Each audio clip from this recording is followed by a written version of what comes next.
السلام علیکم ویورس. ابھی ایک دو روز پہلے میرے پاس میس کمیونیکیشن کے کچھ بچے آئے ہوئے تھے یونیورسٹی لیول کے. تو خاص طور پہ جو بچیاں ہیں ہماری وہ ان کا تھا کہ جی سوشل میڈیا پہ کیا ہو رہا ہے. انتہائی قابل اعتراض. انہوں نے دو چار حوالے بھی دیے. مجھے بھی تھوڑا بہت اندازہ ہے, دیکھتا میں ہوں نہیں, لوگوں سے سنتا ہوں. تو میں نے انہیں ایک بات شیئر کی جو ہمارے بہت سے, اچھا اگر ان بچوں نے یہ سوال کیا تو ہمارے بہت سے بچوں کے ذہن میں ممکن ہے یہ بات آتی ہو. تو میں نے ان کو ایک چیز ایکسپلین کی کہ بیٹا nobody else is to be blamed. یہ گند ہمارے اپنے یہ جو اس طرح کے ہمارے ٹائپ کے جو چینل بینل ہیں ان تک پہنچ گیا ہے. سنڈے میگزینز اٹھا کے دیکھو آپ. میں نے ان کو بتایا کہ بہت پرانی بات نہیں ہے, میں لاہور کی حد تک کی بات کر رہا ہوں, لائل پور کی حد تک, فیصل آباد تھیٹر میں زوبانی جملے, گندی جگتیں, فحاشی اور رقص جسے کہتے ہیں اذاع کی شاعری. وہ اذاع کی شاعری نہیں, اذاع کی بےہودگی تھی. اس زمانے میں بھی پڑھے لکھے لوگ, مہذب لوگ, ڈیسنٹ لوگ اس پہ کوڑا کرتے تھے. تو تب بھی میں ان سے یہ کہا کرتا تھا کہ یہ تب تک ہے جب تک دیکھنے والے موجود ہیں. اگر لوگ اتنا مہنگا ٹکٹ لے کے یہ اتنا لغو, اتنا گھٹیا, اتنا سطحی تھیٹر دیکھنا چاہ رہے ہیں تو how can you stop them. وہ ہمارے پنجابی میں ایک محاورہ ہے کہ چار ٹانگوں والوں کی تو راکھی ہو جاتی ہے, دو ٹانگوں والوں کی رکھوالی ممکن نہیں ہوتی. اب پریکٹیکلی صورتحال یہ ہے کہ تھیٹر تو میرا خیال ہے اب ٹھکانے لگ گیا ہے, جس پہ شرفاء بہت اعتراض کیا کرتے تھے. میں نے ان بچوں کو سمجھایا کہ دیکھو اب بڑی دیر سے اور مسلسل ہو رہا ہے. آپ اپنے سنڈے میگزینز اٹھا کے دیکھیں.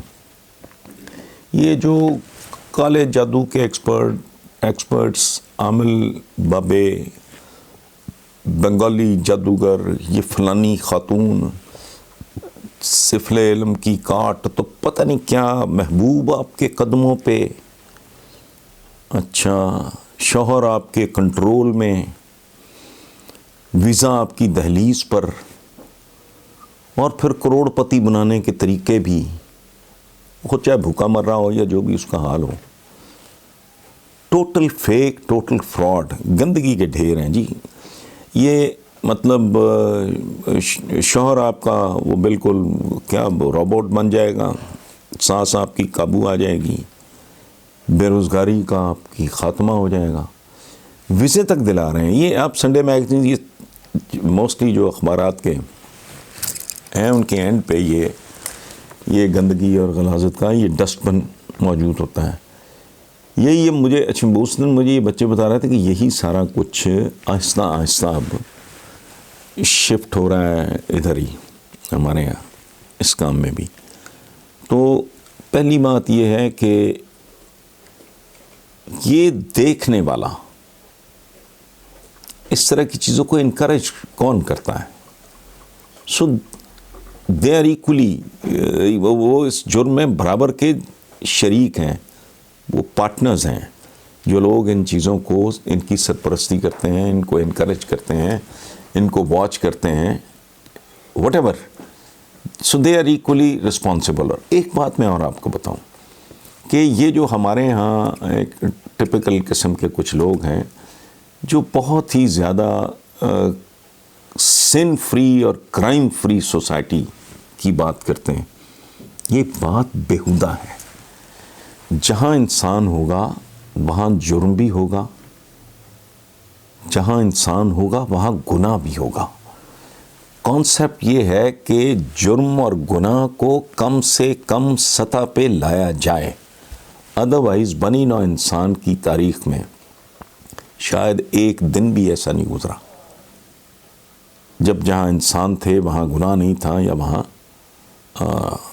اور اس کی ایک چھوٹی سی مثال ہے، اگر کوئی سمجھنا چاہے، مجھے نہیں پتہ، میں اشارہ کر کے گزر جاؤں گا کہ کائنات کی ہر چیز ہی بہت عالی شان ہے.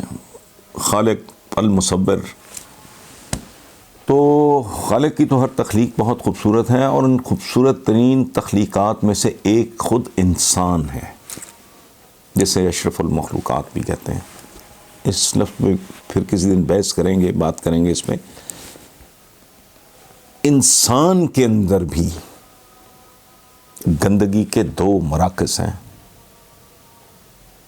یہ قابل غور بات ہے. So how can you imagine, how can you even visualise a society without these جو ایولز ہیں یا جو بھی ان کے لیے آپ لفظ استعمال کریں. سو اس میں اصل بات یہ ہے کہ آدمی خود کو کس طرح مینیج کرتا ہے، خود کو کیسے اور ایک بنیادی بات، میرا ذاتی تجربہ ہے، میں ہمبل ایک عام آدمی کے اعتبار سے میں نے زندگی میں یہ دیکھا ہے کہ برے اور اچھے میں جو بنیادی فرق ہے وہ یہ نہیں کہ وہ کوئی بغیر پروں والا فرشتہ ہوتا ہے اچھا آدمی، اور جو برا ہوتا ہے وہ کوئی نہیں.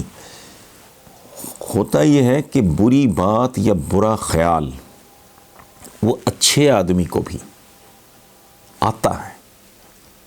اچھے اور برے کا فرق یہ ہے کہ برا کر گزرتا ہے، اچھا اپنی لگامیں کھینچ لیتا ہے. That is the only difference.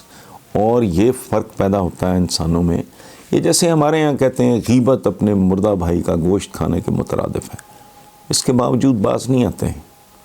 خوشامد ہے، چاپلوسی ہے، حسد ہے. میرا اپنا ایک شعر ہے، نوچتے رہتے ہیں اپنے ہی بدن کی بوٹیاں، حاسدوں کو خود ہی اپنا میزباں بننا پڑا، اس کے باوجود باز نہیں آتے. یہ آتا ہے 2-3 چیزوں سے، آپ کی تعلیم، آپ کی تربیت، اور پھر گرومنگ، وہ ایک اور آخری درجے کا سلسلہ ہوتا ہے. سو اس بات پہ کڑنے سے کہ گندگی کیوں ہے، جتنی آپ کی توانائی اس کڑنے پہ ضائع ہوتی ہے، اس سے کہیں کم توانائی میں آپ اسے اگنور کر سکتے ہیں، آپ اسے نظریں بچا کے گزر سکتے ہیں. جیسے بندہ گندگی کے ڈھیر کے پاس سے گزرتے ہوئے ناک پہ رومال رکھ لیتا ہے. بیکاز کچھ چیزیں ہیں جو زندگی کی حقیقتیں ہیں، جو میں نے پہلے عرض کیا کہ گناہ اور جرم، اس کے بغیر انسانی معاشرہ ممکن نہیں. ہاں، اس کو کم ترین لیول پہ، اس کو کینڈے میں رکھنا، اس کو کنٹرول میں رکھنا، یہ ہے ایک آئیڈیل خوبصورت انسانی معاشرے کی خوبصورتی.